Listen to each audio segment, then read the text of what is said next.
पाकिस्तान जे लाइ हमेशा दुआ करो क़यामत पाकिस्तान कायम रहे। आमीन। खुदा ताला शुक्र कयो अता फरमाए जो असांजो अच्छा चलाए बाक़ी ॿुधण था जो हमेशा हिफ़ाज़त करे। मां अॻु में बि जमायत खे चवंदो रहियो आहियां नंढे ॿारनि जी संगामती न कयो हे जाइज़ न आहे। पंहिंजी छोकिरियुनि जी तालीम ते हमेशा तवजो ॾियो छोजे तव्हांजी न्याणी तव्हांजी छोकिरी पढ़ी लिखी आहे त पंहिंजे ख़ानदान जो मुस्तक़बिल बहितर तरीक़े सां ठाहे थी सघे। ऐं ॿी शइ इहो हमेशा यादि रखो ख़ुदा ख़ैर करे ख़ानदान जो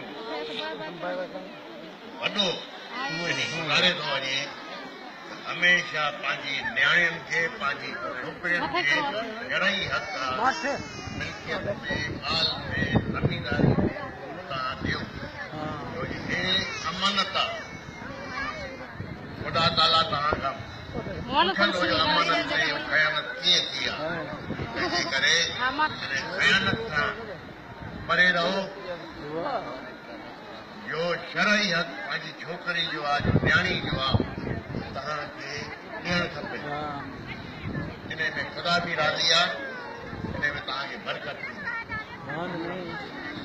पंहिंजे पाड़े वारनि जो हमेशा ख़्यालु रखो दरगाह जे लाइ जमायत जे लाइ हमेशा दुआ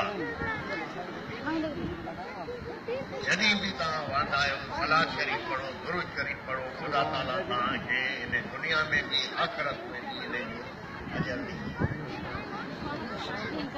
पंहिंजो हिकु विर्द जो आहे उहो तव्हां क़ाइमु रखो इन ज़िक्र जे करे ख़ुदा ताला तव्हांखे असांखे इन दुनिया में सभु कुझु ॾिनो आहे आख़िरत जे लाइ बि असां सभिनी खे खपे जो असां महिनत कयूं कमु कयूं। माइटनि जी न्याणी हुजे या तव्हांजी पंहिंजी न्याणी हुजे या पाड़े वारे जी न्याणी हुजे हमेशा उनजी इज़त कयो प्यार ॾियो उनखे उन सां नंढनि जी इज़त प्यार सां तव्हांखे नंढा पाण इज़त ॾींदा ऐं प्यार ॾींदा ऐं न्याणियुनि जो हक़ महिरबानी करे कॾहिं बि न मारियो इन में शरई हिसाब सां तव्हां पोइते जो शरीयत जे मुताबिक़ हक़ आहे उहो तव्हां ते हिकिड़ो फर्ज़ आहे। इंशाअल्लाह ताला ख़ुदा ताला तव्हांखे तव्हांजी औलाद खे हर आज़माइश तकलीफ़ मुसीबत खां पनाह में रखे तव्हांजे रिज़्क़ में रोज़ी में ख़ुदा ताला बरकत अता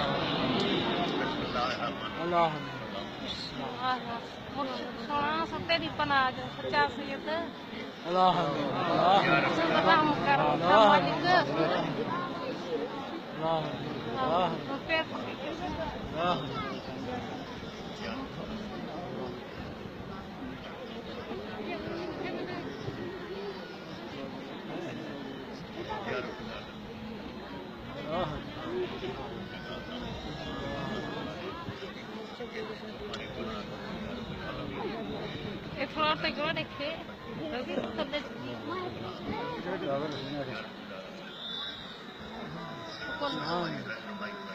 Amin.